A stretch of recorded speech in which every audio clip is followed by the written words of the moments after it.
Bom dia, bom dia para você. Bendito seja o nome de Jesus. Você gostou do estudo de ontem? Vai gostar muito mais do estudo de hoje. Hoje o Senhor Deus mostrará para você os últimos acontecimentos da terra, no momento em que fecharem todos os cercos e a tua maneira e a minha maneira de agir. Vamos orar ao Senhor agora? Bendito seja o teu nome, ó Deus do universo, por revelar estas coisas a nós, os teus pequeninos. Nos ajude a passar isso para o mundo, Senhor, que nossa mensagem agora cubra o planeta. Em nome de Jesus. Amém. O seu programa A Tocha está começando.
Naquele tempo se levantará Miguel, o grande príncipe, que se levanta pelos filhos do teu povo, e haverá um tempo de angústia, qual nunca houve, desde que houve nação até aquele tempo. Mas naquele tempo livrar-se-á o teu povo, todo aquele que se achar inscrito no livro. Daniel 12:1. Quando se encerrar a mensagem do terceiro anjo, a misericórdia não mais lutará em favor dos culpados habitantes da terra. O povo de Deus terá cumprido a sua obra, recebeu a chuva serôdia, o refrigério pela presença do Senhor e acha-se preparado para a hora de prova que diante dele está. No céu, os anjos se apressam de um lado para o outro. Um anjo que volta da terra anuncia que a sua obra está feita. O mundo foi submetido à prova final e todos os que se mostraram fiéis aos preceitos divinos receberão o selo do Deus vivo. Cessa então Jesus de interceder no santuário celestial. Levanta as mãos com grande voz e diz: está feito. E toda a hoste angélica depõe suas coroas ao fazer ele o solene aviso. Quem é injusto, faça injustiça ainda. Quem está sujo, suje-se ainda. E quem é justo, faça justiça ainda. E quem é santo, seja santificado ainda. Apocalipse 22:11. Todos os casos foram decididos para a vida ou para a morte. Cristo fez expiação por seu povo e apagou os seus pecados. O número dos seus súditos completou-se, e o reino e o domínio e a majestade dos reinos debaixo de todo o céu estão prestes a ser entregues aos herdeiros da salvação. E Jesus deve reinar como Rei dos Reis e Senhor dos Senhores. Você compreende por que razão Jesus vai ter que voltar? Quando acabar o trabalho de Jesus no lugar santíssimo, e então as forças da terra terão terminado os trabalhos também aqui na terra, em paralelo com o que acontece no céu, também uma obra estará sendo feita de pregação pelos servos de Deus, desta última mensagem que você nos ouviu ontem pregando, dessa última mensagem que o Senhor Deus tem que dar, a última mensagem de um Deus de amor ao mundo condenado. Esta mensagem vai fazer com que os habitantes da terra sintam muita raiva e vai fazer também com que uma multidão de pessoas se convertam. Deixando ele, o santuário, as trevas cobrem os habitantes da terra. Naquele tempo terrível, os justos devem viver à vista de um Deus santo, sem intercessor. Removeu-se a restrição que estivera sobre os ímpios, e Satanás tem domínio completo sobre os que finalmente se encontram impenitentes. Terminou a longanimidade de Deus. O mundo rejeitou a sua misericórdia, desprezou-lhe o amor, pisando a sua lei. Os ímpios passaram os limites de seu tempo de graça.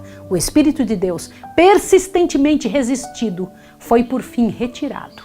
Desabrigados da graça divina, não têm proteção contra o maligno. Satanás mergulhará então os habitantes da terra em uma grande angústia final. Ao cessarem os anjos de Deus de conter os ventos impetuosos das paixões humanas, ficarão à soltas todos os elementos de contenda. O mundo inteiro se envolverá em ruína mais terrível do que a que sobreveio a Jerusalém na antiguidade. Um único anjo destruiu todos os primogênitos dos egípcios, enchendo a terra de pranto. Quando Davi ofendeu a Deus, por contar o povo, um anjo fez aquela terrível destruição pela qual seu pecado foi punido. Agora preste atenção nessa frase. O mesmo poder destruidor exercido pelos santos anjos, quando Deus ordena, será exercido pelos anjos maus, quando ele o permitir. Há agora forças preparadas que aguardam apenas o consentimento divino para espalharem a desolação por toda a terra. Aí você pode me perguntar, mas Maísa, por que Deus vai dar aos anjos maus a liberdade de agir? Porque nós habitantes da terra, não estamos aceitando Deus eterno, estamos dando força a Satanás. Cada vez que dizemos não ao que Deus pede, estamos dando força para o reino inimigo. E daqui uns dias, os anjos maus terão que dizer, eles querem o nosso poder, eles querem a nossa guia, eles querem que nós estejamos com eles. E toda pessoa que se entrega a Satanás, não pensa que Satanás é amigo de alguém. Ele não é amigo de ninguém.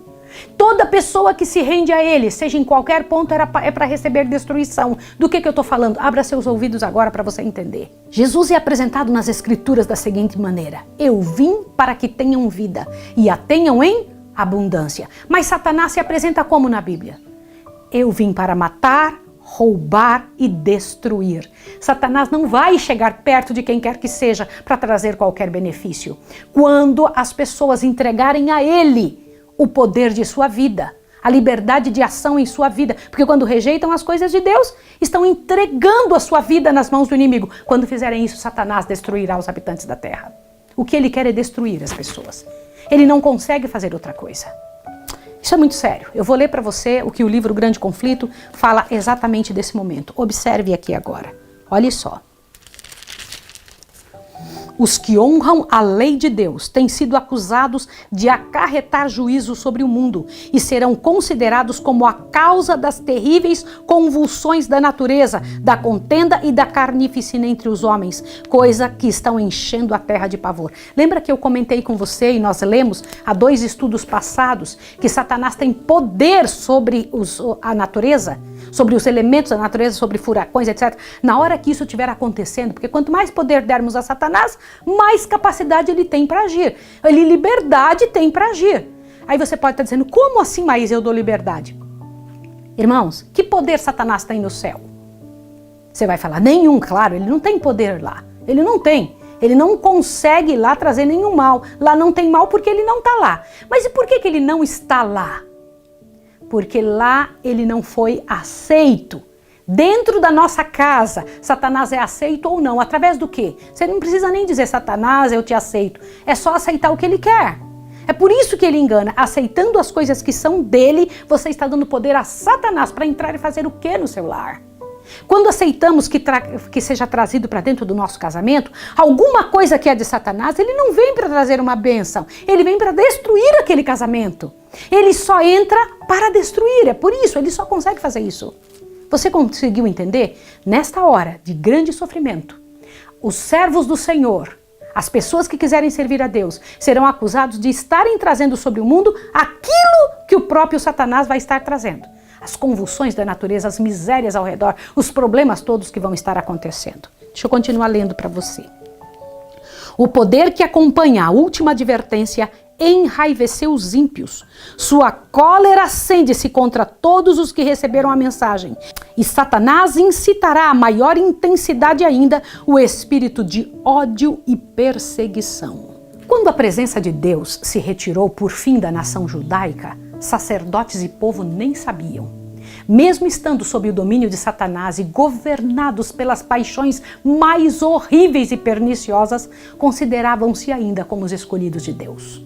Continuou o ministério no templo, ofereciam-se sacrifícios sobre os altares poluídos e diariamente a bênção divina era invocada sobre um povo culpado do sangue do querido Filho de Deus e empenhados em matar seus ministros e apóstolos. Lembra disso? Isso era a realidade do povo judeu naquela época. Da mesma forma, eles continuaram fazendo o trabalho, os judeus fizeram, mesmo Jesus tendo se retirado do templo, o poder de Deus tendo se retirado do templo, eles continuaram ainda quase 40 anos, com o mesmo trabalho sendo feito lá, sem nunca imaginar que Jesus já tinha se retirado do povo judeu. Assim, quando a decisão irrevogável do santuário houver sido pronunciada e para sempre tiver sido fixado o destino do mundo, os habitantes da terra não saberão. As formas da religião continuarão a ser mantidas por um povo que finalmente o Espírito de Deus se terá retirado. E o zelo satânico com que o príncipe do mal os inspirará para o cumprimento de seus maldosos desígnios terá a semelhança de zelo para com Deus. As pessoas vão achar, eu estou fazendo um benefício para Jesus, tirando essas pessoas más que estão aí querendo guardar o sábado. Como o sábado se tornou o ponto especial de controvérsia por toda a cristandade e as autoridades religiosas e seculares se combinaram para impor a observância do domingo, a recusa persistente de uma pequena minoria em ceder à exigência popular fará com que esta minoria seja objeto de ódio universal. Irá insistir em que os poucos que permanecem em oposição a uma instituição da Igreja e lei do Estado não devem ser tolerados, que é melhor que eles sofram do que as nações inteiras sejam lançadas em confusão e ilegalidade. O mesmo argumento, há 1800 anos atrás, foi falado contra Cristo pelos príncipes do povo. Convém que este astucioso Caifás, que um homem morra pelo povo, que não pereça toda a nação. São João 11,50. Lembra disso? Esse argumento parecerá conclusivo e será expedido, por fim, um decreto contra os que santificam o sábado do quarto mandamento, denunciando-os como merecedores do mais severo castigo e dando ao povo liberdade para, depois de certo tempo, matá-los. É isso mesmo que você está ouvindo. Vai ser dado liberdade para serem mortos os que guardam o sábado. O romanismo do velho mundo e o protestantismo apóstata no novo adotarão uma conduta idêntica para com aqueles que honram todos os preceitos divinos. O povo de Deus será então imerso naquelas cenas de aflição e angústia descritas pelo profeta como o tempo de angústia de Jacó. Assim diz o Senhor: ouvimos uma voz de temor, mas não de paz. Por que se estão tornando macilentos todos os rostos? Porque aquele dia é tão grande que não houve outro semelhante e é tempo de angústia para Jacó. Ele, porém, será livrado dela. Jeremias 30, 5 e 7. A noite de angústia de Jacó, quando lutou em oração para obter o livramento da mão de Esaú, Gênesis 32, 24 a 30, representa a experiência do povo de Deus no tempo de tribulação.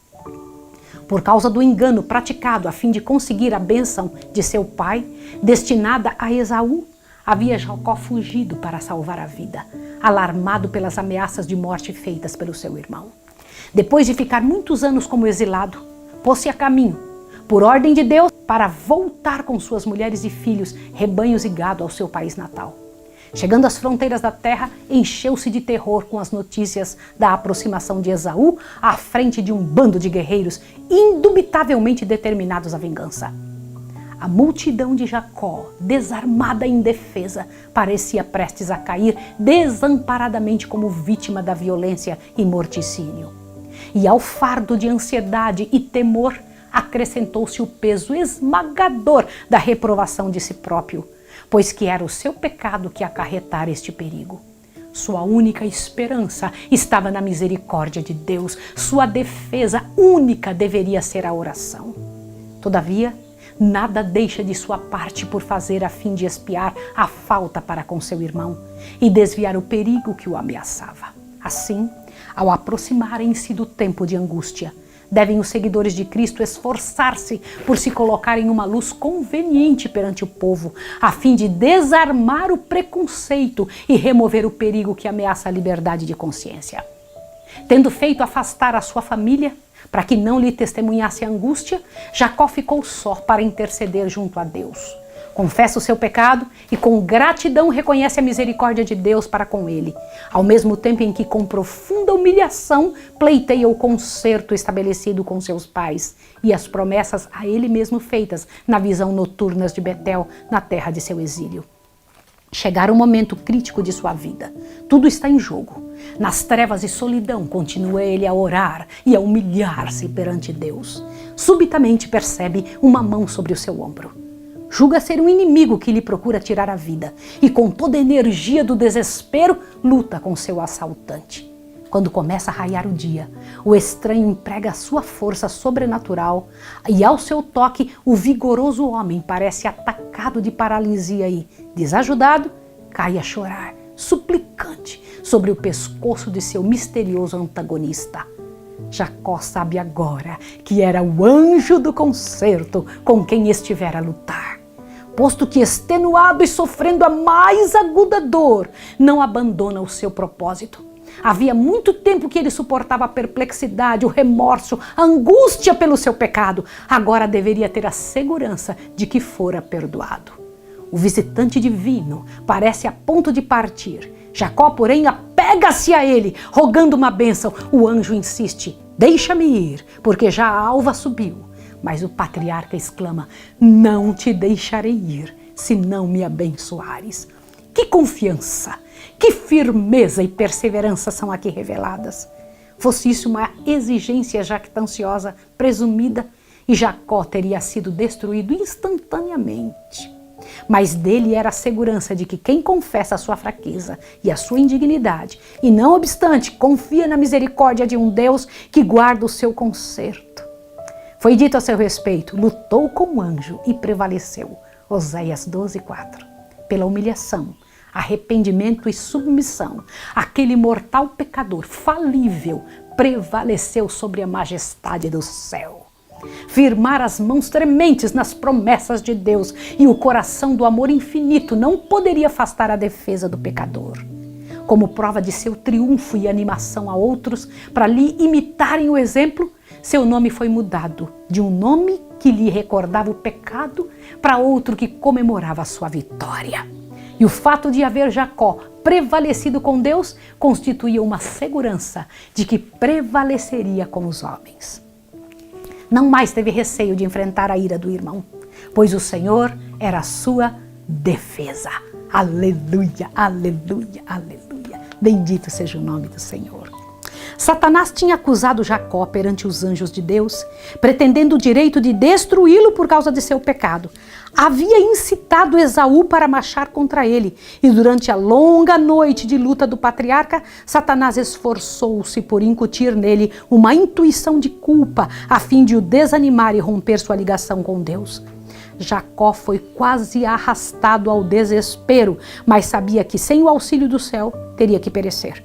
Tinha se arrependido sinceramente de seu grande pecado e apelou para a misericórdia de Deus.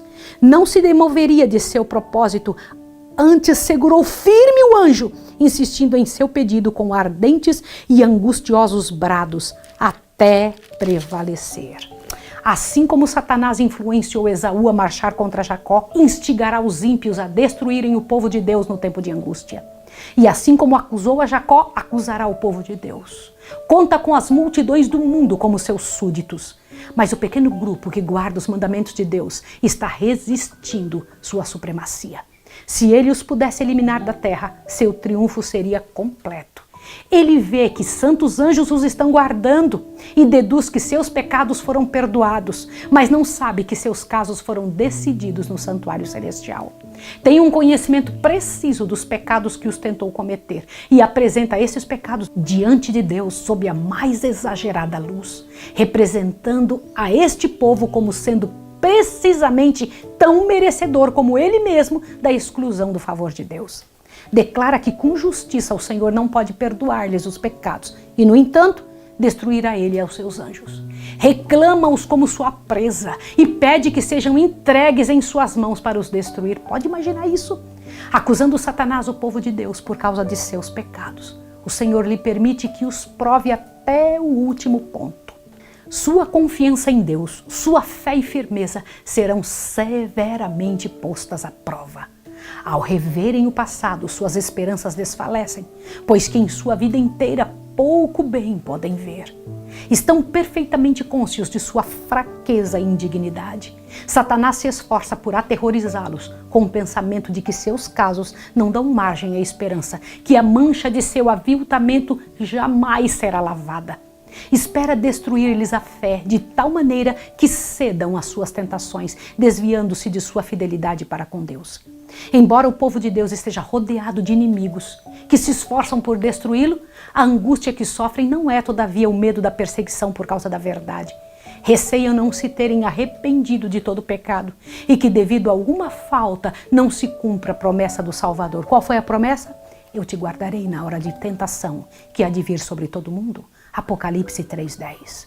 Se pudessem ter a segurança de seu perdão, não recuariam da tortura ou da morte, mas se mostrassem indignos e perdessem a vida por causa de seus defeitos de caráter, o santo nome de Deus seria então vituperado. De todos os lados ouvem as tramas da traição e veem alastrar-se ativamente a revolta, e despertam-se neles um intenso desejo, fervoroso anseio de alma, para que esta grande apostasia termine e a impiedade dos ímpios chegue ao final. Mas enquanto rogam a Deus que detém a obra de rebelião, é com vivo senso de reprovação própria que não mais têm eles poder para resistir à poderosa onda do mal, a forçá-los a retroceder. Sentem que se houvessem sempre empregado toda a habilidade no serviço de Cristo, indo avante de poder em poder, as forças de Satanás teriam menos capacidade para prevalecer contra eles. Afligem a alma perante Deus, indicando o anterior arrependimento de seus muitos pecados e reclamando a promessa do Salvador. Que se apodere de minha força e faça paz comigo, sim, que faça paz comigo. Isaías 27:5. Sua fé não desfalece por não serem suas orações de pronto atendidas. Sofrendo, embora mais profunda ansiedade, terror e angústia, não cessam as suas intercessões. Apoderam-se da força de Deus como Jacó se apoderara do anjo. E a linguagem de sua alma é: não te deixarei se não me abençoares. Se Jacó não se houvesse primeiro arrependido de seu pecado de obter pela fraude o direito de primogenitura, Deus não lhe teria ouvido a oração, preservando-lhe misericordiosamente a vida. Semelhantemente, no tempo de angústia, se o povo de Deus não tivesse pecados, não confessados que surgissem diante deles enquanto torturados pelo temor e angústia, seriam vencidos. O desespero iria suprimir a fé e não poderiam ter confiança para suplicar de Deus o livramento. Mas ao mesmo tempo em que têm uma profunda intuição de sua indignidade, não possuem falta oculta para revelar. Seus pecados foram examinados e extinguidos no juízo, não podem ser trazidos à lembrança. Você já parou para pensar isso? Por que os justos nesse tempo não vão conseguir lembrar dos seus pecados? Porque eles foram apagados no santuário celestial. Observe essa parte agora. Satanás leva muitos a crer que Deus não toma em consideração sua infidelidade nas pequenas coisas da vida. Mas o Senhor mostra em seu trato com Jacó que de maneira nenhuma sancionará ou tolerará o mal. Todos os que se esforçam por desculpar ou esconder seus pecados, permitindo que permaneçam nos livros do céu, sem serem confessados e perdoados, serão vencidos por Satanás. Quanto mais exaltada for a sua profissão, mais honrada a posição que ocupam, mais ofensiva é a conduta à vista de Deus e mais certa é a vitória de seu grande adversário. Os que se retardam no preparo para o dia de Deus não poderão obter no tempo de angústia ou em qualquer ocasião subsequente. O caso de todos estes é sem esperança. Os professos cristãos que veem ao último terrível conflito sem se acharem preparados, confessarão em seu desespero seus pecados com palavras de angústia consumidora, enquanto os ímpios exultam de sua agonia. Essas confissões são do mesmo caráter daquelas de Esaú e de Judas. Os que as fazem lamentam o resultado da transgressão, mas não a culpa da mesma. Não sentem verdadeira contrição nem aversão ao mal. Irmãos, temos que orar a Deus pedindo: Senhor, desenvolve em meu coração aversão ao mal. Me ajuda a não gostar das coisas que eu gosto. Isso é muito importante. Peça a Deus: Senhor, me ajude a gostar do que o Senhor gosta. Você tem que pedir a Deus que sinta aversão ao mal. Reconhecem seu pecado pelo medo do castigo, mas semelhante a Faraó na antiguidade, voltariam ao seu desafio ao céu caso fossem removidos os juízos. A história de Jacó é também uma segurança de que Deus não rejeitará os que foram enganados, tentados e arrastados ao pecado, mas voltaram a ele com verdadeiro arrependimento. Enquanto Satanás procura destruir essa classe, Deus enviará seus anjos para animar e proteger no tempo de perigo. Os assaltos de Satanás são cruéis e decididos. São decididos os seus enganos, terríveis, mas os olhos do Senhor estão sobre seu povo e seu ouvido escuta-lhes os clamores. Sua aflição é grande, as chamas da fornalha parecem prestes a consumi-los, mas aquele que os refina e os purifica os apresentará como ouro provado no fogo. O amor de Deus para com seus filhos durante o período de sua mais intensa prova é tão forte e terno como nos dias de sua mais radiante prosperidade. Mas é necessário passarem pela fornalha do fogo. Sua natureza terrena deve ser consumida para que a imagem de Cristo possa refletir-lhes perfeitamente. O tempo de agonia e angústia que diante de nós está exigirá uma fé que possa suportar 3 coisas. Ouça o que eu vou te falar: cansaço, demora e a fome. Por que eu estou dizendo isso para você? Porque está escrito. E também para que você pense sobre isso. Esse tempo que está na nossa frente vai precisar que você seja e tenha sido preparado nessas 3 coisas. Uma fé que possa suportar cansaço, demora e fome. Uma fé que não desfaleça, ainda que severamente provada. O tempo de graça é concedido a todos, a fim de prepararem para aquela ocasião. Jacó prevaleceu porque era perseverante e decidido. Sua vitória é uma prova do poder da oração importuna. Todos os que lançarem mão das promessas de Deus, como ele fez, como Jacó fez, e como ele forem fervorosos e perseverantes, serão bem-sucedidos como ele foi. Aleluia! Os que não estão dispostos a negar o eu e sentir a verdadeira agonia perante a face de Deus, a orar longa e fervorosamente rogando-lhe a bênção, não obterão. Lutar com Deus, meus irmãos, eis a grande necessidade de nossa vida. Lutar hoje. Pedir a Deus: Senhor, me ensine a fazer esta luta. O que é lutar com Deus? Quão poucos sabem o que isso significa? Quão poucos têm buscado a Deus com contrição de alma, com intenso anelo, até que toda faculdade se encontre em sua máxima tensão. Quando ondas de desespero, que linguagem alguma pode exprimir, assoberbam os que fazem suas súplicas, quão poucos se apegam com fé inquebrantável às promessas de Deus. Os que agora exercem pouca fé correm maior perigo de cair sob o poder dos enganos de Satanás e do decreto que violentará a consciência. E mesmo resistindo à prova, serão imersos em uma agonia e aflição mais profundas no tempo de angústia, porque nunca adquiriram o hábito de confiar em Deus. As lições da fé, as quais negligenciaram, serão obrigados a aprender sobre a pressão terrível do desânimo. Devemos familiarizar-nos agora com Deus, provando as suas promessas. Os anjos registram toda oração fervorosa e sincera. Devemos, de preferência, dispensar as satisfações egoístas a negligenciar a comunhão com Deus. Oh, irmãos, como precisamos pedir a Deus: Senhor, me envolva em comunhão contigo. Vai, busca. Está na hora de você começar a entender que a tua parte tem que ser feita. Corre, ajoelha, fala: Senhor, me dá vontade de orar. Senhor, em nome de Jesus, desenvolva em mim o gosto pelas tuas coisas. Irmãos, eu tenho que ser honesta com você. Não vamos conseguir vencer se não fizermos isso. A maior pobreza, a maior abnegação, tendo sua aprovação, é melhor do que as riquezas, honras e comunidades e amizades sem Ele. Devemos tomar tempo para orar. Se consentirmos que a mente se absorva com os interesses mundanos, o Senhor talvez nos dê esse tempo removendo nossos ídolos, sejam estes o ouro, sejam casas ou terras férteis. Irmãos, que Deus retire tudo de nós. Que o Senhor Deus arranque qualquer coisa, mas que não percamos a chance que temos de fazer dar certo a vida. Agora vamos entender algo sobre os jovens. Observe agora. Os jovens não seriam induzidos ou seduzidos pelo pecado se recusassem a entrar por qualquer caminho, a não ser que pudesse rogar a bênção de Deus sobre si mesmo.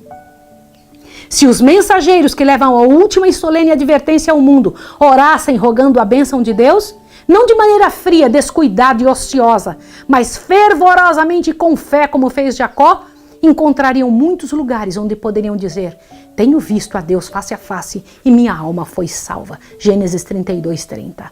Seriam tidos pelo céu na conta de príncipes com poder para prevalecer com Deus e com os homens. Puxa vida, é isso que eu quero para a minha vida. O tempo de angústia como nunca houve está prestes a manifestar-se sobre nós e necessitaremos de uma experiência que agora não possuímos e que muitos são demasiado indolentes e preguiçosos para obter. Muitas vezes dá-se o caso de se supor maior angústia do que em realidade o é. Não se dá isso, porém, com relação à crise diante de nós. Irmãos, ouça isso aqui, ó. A mais vívida descrição não pode atingir a grandeza daquela prova. Naquele tempo de provações, toda alma deverá por si mesma estar em pé perante Deus. Diz a palavra do Senhor: ainda que Noé, Daniel e Jó estivessem na terra, vivo eu, diz o Senhor Jeová, que nem filho nem filha se livrariam, mas só livrariam as suas próprias almas pela sua justiça. Ezequiel 14:20. Agora, enquanto o nosso grande sumo sacerdote está a fazer expiação por nós, devemos procurar tornar-nos perfeitos em Cristo. Nem mesmo por um pensamento poderia nosso Salvador ser levado a ceder ao poder da tentação. Satanás encontra nos corações humanos algum ponto em que pode obter apoio, algum desejo pecaminoso é acariciado, por meio do qual suas tentações asseguram a sua força. Mas Cristo declarou de si mesmo: aproxima-se o príncipe deste mundo e nada tem em mim. João 14:30. Satanás nada pôde achar no Filho de Deus que o habilitasse a alcançar a vitória. Se assusta agora. Tinha guardado os mandamentos de seu pai e não havia pecado que Satanás pudesse usar para a sua vantagem. Agora ouça essa frase. Esta é a condição em que devem encontrar-se os que subsistirão no tempo de angústia. Senhor, tem misericórdia de nós. Senhor, tem misericórdia de mim e dessa pessoa que está ouvindo. Senhor, tem misericórdia em nome de Jesus. Toca-nos, faz o que for preciso, Senhor, em nome de Jesus. Que prossigamos nesse tipo de vida. É nessa vida que devemos afastar de nós o pecado pela fé no sangue expiatório de Cristo. Nosso precioso Salvador nos convida a unir-nos a Ele e ligar nossa fraqueza à sua força, nossa ignorância à sua sabedoria e aos seus méritos à nossa indignidade. A providência de Deus é a escola na qual devemos aprender a mansidão e a humildade de Jesus. O Senhor está sempre a colocar diante de nós, não o caminho que preferiríamos, o qual nos parece mais fácil e agradável, mas os verdadeiros objetivos da vida, a vida que é vida eterna. Toca a nós cooperar com os meios com que o céu emprega na obra de conformar nosso caráter ao modelo divino. Ninguém poderá negligenciar ou adiar essa obra sem grave perigo para a sua alma. O apóstolo João ouviu em visão uma grande voz no céu exclamando: ai dos que habitam na terra e no mar, porque o diabo desceu a vós e tem grande ira, sabendo que tem pouco tempo. Apocalipse 12:12. Terríveis são as cenas que provocam essa exclamação da voz celestial. A ira de Satanás aumenta à medida em que o tempo se abrevia. E sua obra de engano e destruição atingirá o auge no tempo de angústia. Nunca Satanás teve tanto poder como tem agora e terá como nunca, conforme as pessoas vão se entregando a ele. Terríveis cenas de caráter sobrenatural logo se manifestarão nos céus, como indício do poder dos demônios operadores de prodígios. Os espíritos diabólicos sairão aos reis da terra e ao mundo inteiro para segurá-los no engano e forçá-los a se unirem a Satanás em sua última luta contra o governo do céu. Mediante estes agentes, serão enganados tanto governantes como súditos. Levantar-se-ão pessoas pretendendo ser o próprio Cristo, reclamando o título e culto que pertence ao Redentor do mundo. efetuarão maravilhosos prodígios de cura, afirmando terem recebido do céu revelações que contradizem os testemunhos das Escrituras. Por isso que você tem que saber bem a palavra. Quando alguém vier dizer alguma coisa que é contrário ao que a Bíblia diz, se você conhece a Bíblia, se você tem a sua Bíblia, se você estuda a Bíblia, você não será enganado. Mas olha que tristeza se você continuar só ouvindo pessoas e não estudar por si mesmo. Como ato culminante final no grande drama do engano, o próprio Satanás personificará Cristo. Sabia disso? Satanás vai fingir que é Jesus. A igreja tem há muito tempo professado considerar o advento do Salvador como as realizações de suas maiores esperanças. Assim, o grande enganador fará parecer que Cristo veio. Em várias partes da terra, Satanás se manifestará entre os homens como um ser majestoso, com brilho deslumbrante, assemelhando-se à descrição do Filho de Deus dada por João no Apocalipse, no capítulo 1, 13 e 15. A glória que o cerca não é excedida por coisa alguma que os olhos mortais já tinham contemplado. Ressoa nos ares a aclamação de triunfo. Cristo veio, e o povo se prostra em adoração diante dele, enquanto este ergue as mãos e sobre eles pronuncia uma bênção, assim como Cristo abençoava seus discípulos quando esteve aqui na terra. Sua voz é meiga e branda, cheia de melodia, em tom manso e compassivo, apresenta algumas das mesmas verdades celestiais e cheias de graça que o Salvador proferia, cura as moléstias do povo e então, em seu pretenso caráter de Cristo, alega ter mudado o sábado para o domingo, ordenando a todos que santifiquem o dia que ele abençoou. Ele vai dizer que é o domingo. Declara que aqueles que persistem em santificar o sétimo dia estão blasfemando de seu nome pela recusa de ouvirem seus anjos, a eles enviados com a luz e a verdade. É este um poderoso engano, quase invencível. Semelhantes aos samaritanos que foram enganados por Simão o mago, as multidões, desde o menor até o maior, dão créditos a estes enganos, dizendo: esta é a grande virtude de Deus. Atos 8:10. Mas o que vai acontecer com o povo de Deus neste momento? Presta atenção. Olhe bem para que você possa entender isso daqui. Olhe só. Mas o povo de Deus não será desencaminhado. Aleluia! Os ensinos deste falso Cristo não estão de acordo com as Escrituras. Sua bênção é pronunciada sobre os adoradores da besta e da sua imagem, a mesma classe sobre a qual a Bíblia declara que a ira de Deus, sem mistura, será derramada. E você sabe que a própria palavra de Deus diz que Jesus não vai mais pisar na terra. Quem vai pisar aqui na terra vai ser Satanás. E esse falso Cristo, que é Satanás, vai contradizer as Escrituras. Jesus nunca falaria contrário à sua própria palavra. Mas, irmãos, imaginem, Jesus não vai pisar mais nessa terra. E esse falso Cristo vai estar aqui andando entre nós, fazendo todas essas coisas que Jesus não vai mais fazer. E o mais interessante é que ele vai contradizer as Escrituras. Jesus nunca fez isso. Ele nunca contradisse aquilo que ele mesmo escreveu. E demais, não será permitido a Satanás imitar a maneira do advento do verdadeiro Cristo. O Salvador advertiu seu povo contra o engano neste ponto e predisse claramente o modo da sua segunda vinda. Surgirão falsos cristos e falsos profetas e farão tão grandes sinais e prodígios que, se possível fora, enganariam até os escolhidos. Portanto, se vos disserem, eis que ele está no deserto, não saiais. Eis que está no interior da casa, não acrediteis. Porque assim como o relâmpago sai do oriente e se mostra até o ocidente, assim será também a vinda do Filho do Homem. Mateus 24, de 24 a 27. Não há possibilidade de ser imitada esta vinda. Será conhecida universalmente, testemunhada pelo mundo inteiro ao mesmo tempo. Apenas os que forem diligentes estudantes das Escrituras e receberem o amor da verdade. Presta atenção que eu acabei de ler para você. Apenas os que forem diligentes estudantes das Escrituras.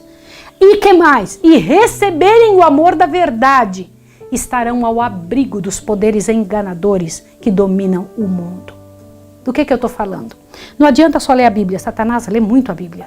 Mas você tem que receber o amor à verdade, o amor da verdade, a vontade de fazer o certo. Peça a Deus: Senhor, me ensina a amar as tuas coisas. Me ajude a gostar do que o Senhor gosta. Pelo testemunho da Bíblia, Estes surpreenderão o enganador em seu disfarce. Para todos virá o tempo de prova. Pela cirandagem da tentação, irá ficar revelado os verdadeiros crentes. Acha-se hoje o povo de Deus tão firmemente estabelecido em sua palavra que não vem a ceder às evidências de seus sentidos? Eles serão apegados nessa crise à Bíblia e à Bíblia só. Sendo possível, Satanás os impedirá de obter o preparo para estar em pé naquele dia. Disporá as coisas de tal maneira de lhes obstruir o caminho, embaraçando com tesouros terrestres e fazer levar um fardo muito pesado e cansativo, a fim de que seu coração se sobrecarregue com os cuidados dessa vida e o dia da prova venha sobre eles como ladrão. Quando o decreto promulgado pelos vários governantes da cristandade contra os observadores dos mandamentos lhe retirar a proteção do governo, abandonando-os aos que lhes desejam a destruição, o povo de Deus fugirá das cidades e vilas e serão reunidos em grupos, habitando nos lugares mais desertos e solitários. Muitos encontrarão refúgio na fortaleza das montanhas.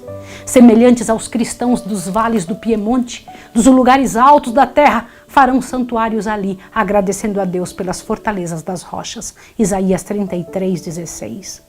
Muitos, porém, de todas as nações, de todas as classes, elevadas e humildes, ricos e pobres, negros e brancos, serão arrojados na escravidão mais injusta e cruel. Os amados de Deus passarão dias penosos, presos em correntes, retidos pelas barras da prisão, sentenciados à morte, deixados alguns aparentemente para morrer à fome nos escuros e nauseabundos calabouços. Nenhum ouvido humano lhes escutará os gemidos. Mão alguma estará pronta para prestar-lhe auxílio. Será que Deus vai se esquecer do seu povo nessa hora de provação? Esqueceu-se ele de seu fiel Noé, quando caíram os juízos sobre o mundo antediluviano? Esqueceu-se ele de Ló, quando desceu fogo do céu para consumir as cidades da planície? Esqueceu-se de José, rodeado de idólatras no Egito? Esqueceu-se de Elias, quando o juramento de Jezabel o ameaçou com a sorte dos profetas de Baal? Esqueceu-se de Jeremias no escuro e horrendo fosso de sua prisão? Esqueceu-se dos 3 heróis na fornalha ardente ou de Daniel na cova dos leões? Mas Sião diz: já me desamparou o Senhor e o Senhor se esqueceu de mim. Eu preciso ler esse pedaço para você, observe isso aqui agora, presta atenção. Mas Sião diz: já me desamparou o Senhor e o Senhor se esqueceu de mim. Pode uma mulher esquecer-se tanto do filho que cria, que não se compadeça dele, do filho de seu ventre? Mas ainda que se esquecesse, eu todavia não me esquecerei de ti. Eis que nas palmas de minhas mãos te tenho gravado. Isaías 49:14-16. O Senhor dos Exércitos disse: aquele que tocar em vós, toca na menina do seu olho. Zacarias 2:8. Ainda que os inimigos os lancem nas prisões, as paredes do calabouço não podem interceptar a comunhão entre uma alma e Cristo. Comunicação com o céu. Aquele que vê todas as suas fraquezas e sabe de toda provação está acima de todo poder terrestre, e anjos virão a eles nas celas solitárias, trazendo luz e paz do céu. A prisão será como um palácio, pois os ricos na fé morarão ali, e as paredes sombrias serão iluminadas com a luz celestial, como quando Paulo e Silas, à meia-noite, oravam e cantavam louvores nas masmorras de Filipos. Os juízos de Deus cairão sobre os que procuram oprimir e destruir seu povo. Sua grande longanimidade para com os ímpios torna-os audazes estes homens na transgressão. Mas seu castigo, embora muito retardado, não é menos certo e terrível. O Senhor se levantará como no monte de Perazim e se irará como no vale de Gibeon para fazer a sua obra, a sua estranha obra, e para executar o seu ato, o seu estranho ato. Isaías 28:21. Para o nosso misericordioso Deus, o infligir castigo é um ato estranho. Vivo eu, diz o Senhor Jeová, que não tenho prazer na morte do ímpio. Ezequiel 33:11. O Senhor é misericordioso e piedoso, tardio em iras e grande em beneficência e verdade, que perdoa a iniquidade, a transgressão e o pecado. Todavia, ao culpado não tem por inocente. O Senhor é tardio em irar-se, mas grande em força, e ao culpado não tem por inocente. Êxodo 34, 6 e 7. Naum 1, 3. Reivindicará com terríveis manifestações a dignidade de sua lei espezinhada. A severidade da retribuição que aguarda o transgressor pode ser julgada pela relutância do Senhor em executar justiça. A nação que por tanto tempo ele suporta e que não ferirá antes de haver ela enchido a medida de sua iniquidade, segundo os cálculos divinos, beberá por fim a taça da ira sem mistura de misericórdia. Poxa vida, quando eu leio isso, leio com dor no coração. Quando Cristo cessar de interceder no santuário, será derramada a ira que sem mistura se ameaça fazer cair sobre os que adoram a besta e a sua imagem e recebem o seu sinal. Apocalipse 14, 9 e 10. As pragas que sobrevieram ao Egito, quando Deus estava prestes a libertar Israel, eram de caráter semelhante aos juízos mais terríveis e extensos que devem cair sobre o mundo precisamente antes da liberação final do povo de Deus. Presta atenção nessa parte agora. Diz o autor do Apocalipse, descrevendo esses tremendos flagelos: fez-se uma chaga má e maligna nos homens que tinham o sinal da besta e que adoravam a sua imagem. O mar se tornou em sangue como de um morto, e morreu no mar toda alma vivente, e os rios e fontes das águas se tornaram em sangue. Terríveis como são estes castigos, a justiça de Deus é plenamente reivindicada. Declara o anjo de Deus: justo és tu, ó Senhor, porque julgastes estas coisas. Visto como derramaram o sangue dos santos e dos profetas, também tu lhes deste sangue a beber, porque disto são merecedores. Apocalipse 16, 2 a 6. Condenando o povo de Deus à morte, são tão culpados do crime do derramamento de seu sangue como se este tivesse sido derramado por suas próprias mãos. De modo semelhante, declarou Cristo, serem os judeus de seu tempo culpados de todo o sangue dos homens santos que havia sido derramado desde os dias de Abel. Pois possuíam o mesmo espírito, estavam procurando fazer a mesma obra daqueles assassinos dos profetas. Presta atenção nessa praga agora. Na praga que se segue, é dado poder ao sol para que abrase os homens com fogo. E os homens foram abrasados com grandes calores. Verso 8 e 9. Os profetas assim descrevem a condição da terra naquele tempo terrível.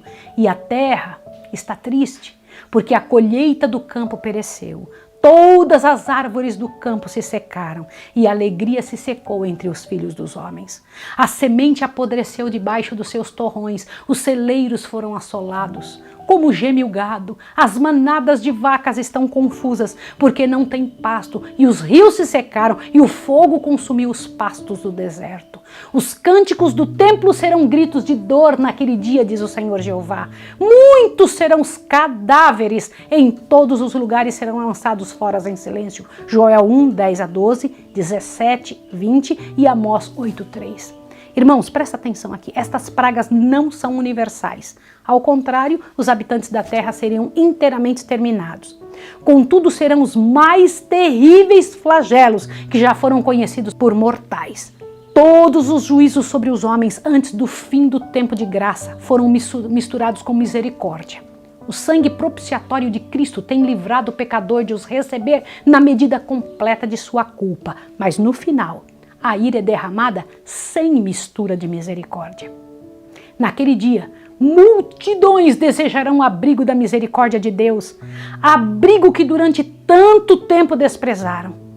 Eis que vem, diz o Senhor Jeová, em que enviarei fome sobre a terra, não fome de pão, nem sede de água, mas de ouvir as palavras do Senhor. Irão vagabundos de um mar até o outro mar e de um norte até o oriente. Correrão por toda parte buscando a palavra do Senhor e não a acharão. Amós 8, 11 e 12. O povo de Deus não estará livre de sofrimento. Mas conquanto perseguidos e angustiados, conquanto suportem privações e sofram pela falta de alimento, não serão abandonados a perecer. O Deus que cuidou de Elias não desamparará nenhum de seus abnegados filhos. Aquele que conta os cabelos de nossa cabeça deles cuidará, e no tempo de fome serão alimentados. Aleluia! Enquanto os ímpios estão a morrer de fome e pestilência, os anjos protegerão os justos, suprindo-lhe as necessidades. Irmãos, imagine isso. Que coisa gloriosa! Que pão é esse que os anjos vão trazer, irmãos? O mesmo pão que se come, o mesmo pão que os anjos de Deus comem no céu, o maná. Para aquele que anda em justiça é esta promessa: o seu pão lhe será dado e as suas águas serão certas. Os aflitos e necessitados buscam águas e não as há, e a sua língua se seca de sede. Mas eu, o Senhor, os ouvirei. Eu, o Deus de Israel, não os desampararei. Isaías 33, 16 e 41, 17. Ainda que a figueira não floresça, nem haja fruto na vide, e o produto da oliveira minta, e os campos não produzam mantimento, e as ovelhas das malhadas sejam arrebatadas, e nos currais não haja vacas. Os que o temem, contudo, se alegrarão no Senhor e exultarão no Deus de sua salvação. Abacuque 3, 17 e 18. O Senhor é quem te guarda, o Senhor é a tua sombra à tua direita. O sol não te molestará de dia, nem a lua de noite. O Senhor te guardará de todo mal, Ele guardará a tua alma. Ele te livrará do laço do passarinheiro e da peste perniciosa. Ele te cobrirá com as suas penas e debaixo de suas asas estará seguro. A sua verdade é escudo e broquel. Não temerás espanto noturno, nem seta que voe de dia, nem peste que ande na escuridão, nem mortandade que assole ao meio-dia. 1000 cairão ao teu lado, 10.000 à tua direita, mas tu não serás atingido. Somente com os teus olhos olharás e verás a recompensa dos ímpios, porque tu, ó Senhor, és o meu refúgio, o Altíssimo é a tua habitação. Nem o mal te sucederá, nem praga alguma chegará à tua tenda. Salmo 121, 5 e 7 e 91, 3 a 10. Aleluia! Vamos ler o último texto? Vamos lá? Vamos lá, vamos juntos a lá. Aos olhos humanos, parecerá todavia que o povo de Deus logo deverá selar seu testemunho com sangue, assim como fizeram os mártires antes deles. Eles mesmos começam a recear que o Senhor os abandonou para sucumbirem às mãos de seus inimigos. É um tempo de terrível agonia. Dia e noite clamam a Deus rogando livramento. Os ímpios exultam e ouve-se o grito de zombaria. Onde está agora a vossa fé? Porque Deus vos não livra de nossas mãos se sois verdadeiramente seu povo? Mas os expectantes lembram-se de Jesus morrendo sobre a cruz do Calvário, e os principais dos sacerdotes e príncipes bramando com escárnio. Salvou aos outros e a si mesmo não pôde salvar-se. Se é o rei de Israel, desça agora da cruz e creremos nele. Mateus 27, 42. Semelhantes a Jacó, todos estão a lutar com Deus. Seu semblante exprime sua luta íntima. A palidez repousa em cada rosto. Não cessam, porém, de orar fervorosamente. Pudessem os homens ver com visão celestial e contemplariam grupos de anjos magníficos em poder, estacionados em redor daqueles que guardaram a palavra da paciência de Cristo. Com ternura compassiva, os anjos têm testemunhado sua angústia e ouvido as suas orações. Estão à espera da ordem de seu comandante para os arrancar do perigo. Mas devem ainda esperar um pouco mais. O povo de Deus deve beber o cálice e ser batizado com o batismo. A própria demora, para eles tão penosa, é melhor resposta às suas petições.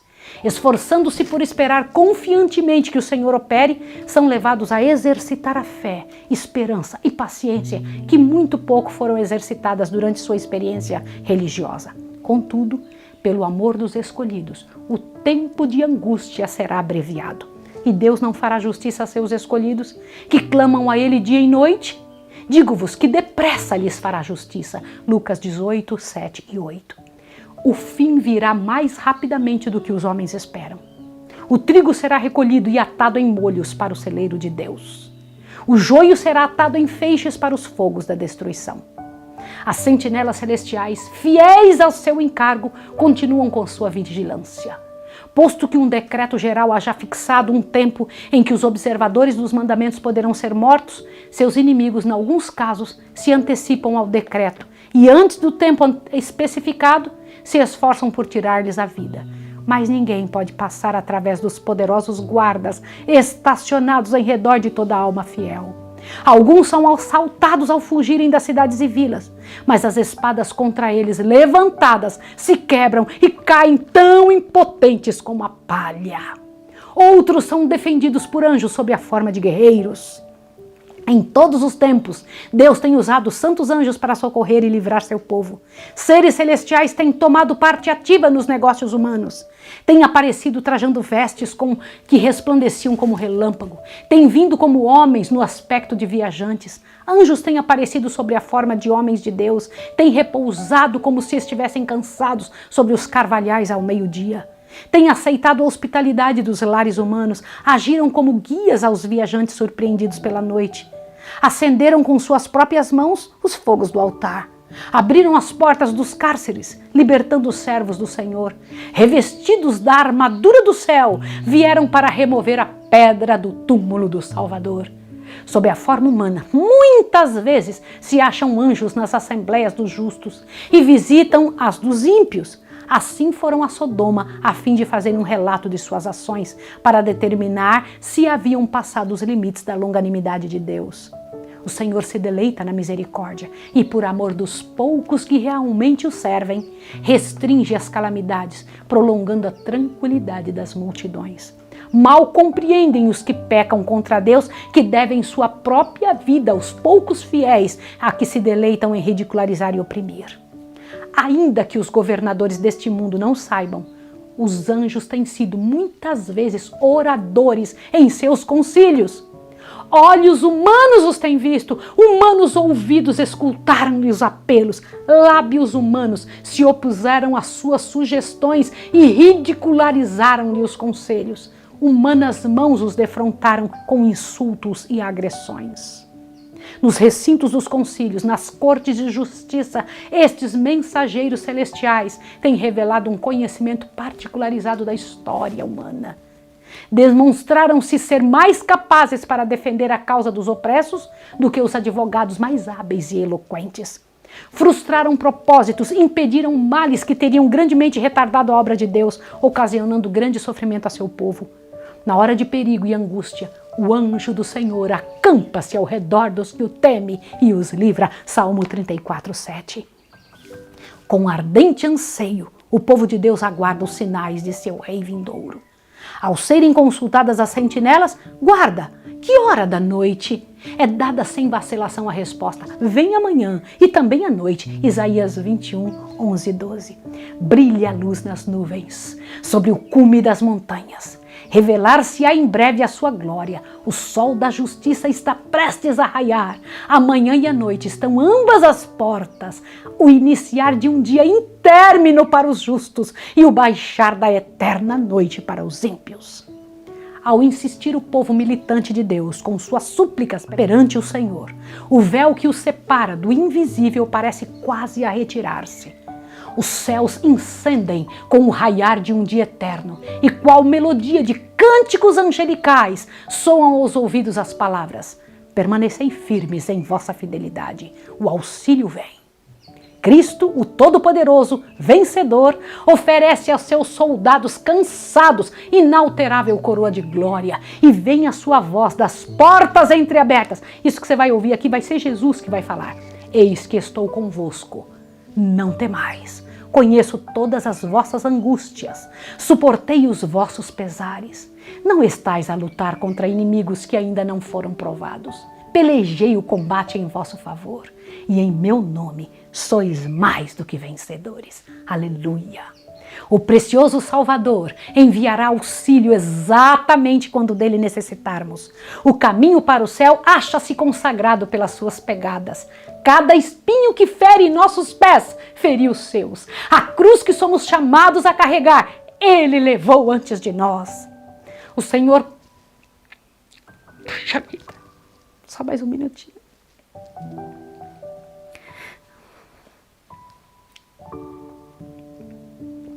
Puxa, que coisa linda, puxa vida.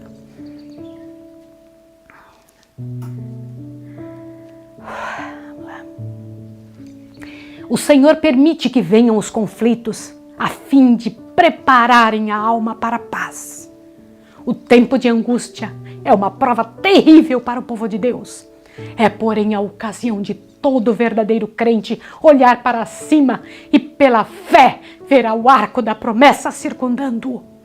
Voltarão os resgatados do Senhor e virão a Sião com júbilo, e perpétua alegria verá sobre as suas cabeças, e gozo e alegria alcançarão, a tristeza e o gemido fugirão. Eu sou aquele que vos consola. Quem, pois, és tu, para que temas o homem que é mortal, ou o filho do homem que se tornará em feno? E te esqueces do Senhor que te criou? E temes continuamente todo dia o furor do angustiador, quando se preparar para destruir? Onde está o furor do que te atribulava? O exilado cativo depressa será solto e não morrerá na caverna, e o seu pão lhe não faltará, porque eu sou o Senhor teu Deus, que fende o mar e bramem as suas ondas. O Senhor dos exércitos é o seu nome. E ponho as minhas palavras na tua boca e te cubro com a sombra de minha mão. Isaías 51, 11 a 16. Glória ao nome de Jesus. Pelo que agora ouve isto, ó pressa, e embriagada, mas não de vinho, assim diz o teu Senhor, Jeová, o teu Deus, que pleiteará a causa de seu povo. Eis que eu tomo da tua mão o cálice da vacilação, as fezes do cálice do meu furor, nunca mais dele beberás. Mas poluei nas mãos dos que te entristecerem, que dizem à tua alma, abaixa-te, para que passemos sobre ti. E tu pusestes as tuas costas como chão e como caminhos aos viajantes. Isaías 51, 21 e 23. Os olhos de Deus estão vendo através dos séculos. Fixaram-se na crise que seu povo deve enfrentar quando os poderes terrestres contra ele se depuserem. Como o exilado cativo, estarão receosos da morte pela fome ou pela violência. Mas o santo, que diante de Israel dividiu o mar vermelho, manifestará seu grande poder, libertando-o do cativeiro. Eles serão meus, diz o Senhor dos Exércitos. Naquele dia que farei, serão para mim particular tesouro. Poupá-los-ei como um homem poupa seu filho que o serve. Malaquias 3,17. Se o sangue das fiéis testemunhas de Cristo fosse derramado, nesta ocasião não seria como o sangue dos mártires, qual semente lançada a fim de produzir uma colheita para Deus. Sua fidelidade não seria testemunho para convencer outros da verdade, pois que o coração endurecido rebateu as ondas de misericórdia até não mais voltarem. Se os justos fossem agora abandonados para caírem como presa de seus inimigos, seria um triunfo para o príncipe das trevas. Diz o salmista, no dia da adversidade me esconderá no teu pavilhão, no oculto do seu tabernáculo me esconderá. Salmo 27, 5. Cristo falou, vai, pois, povo meu, entra nos teus quartos e fecha as tuas portas sobre ti. Esconde-te só por um momento, até que passe a ira, porque eis que o Senhor sairá do seu lugar para castigar os moradores da terra por causa da sua iniquidade. Isaías 26, 20 e 21. Glorioso será o livramento dos que pacientemente esperam pela sua vinda e cujos nomes estão escritos no livro da vida. Glória ao nome do Senhor. Meu irmão, minha irmã, isso é para você e é para mim. Todos os que ficarem firmes verão o Senhor da glória, verão o Senhor vindo nas nuvens dos céus para resgatá-los para sempre desse mundo mau. Força agora, firmeza agora, coração entregue nas coisas do céu. O próximo estudo é grandioso. O capítulo 40 diz o livramento dos justos. Como será o livramento deste povo que vai estar encarcerado? Quer saber sobre isso? Esteja conosco amanhã. Vamos orar juntos. Santo Deus e amado Pai, rogamos a Ti que o Senhor nos dê esta têmpera, Senhor, esta forma de viver, esta fé, esta coragem. Encha-nos do poder do céu em nome de Jesus. Amém. Deus abençoe você e até amanhã.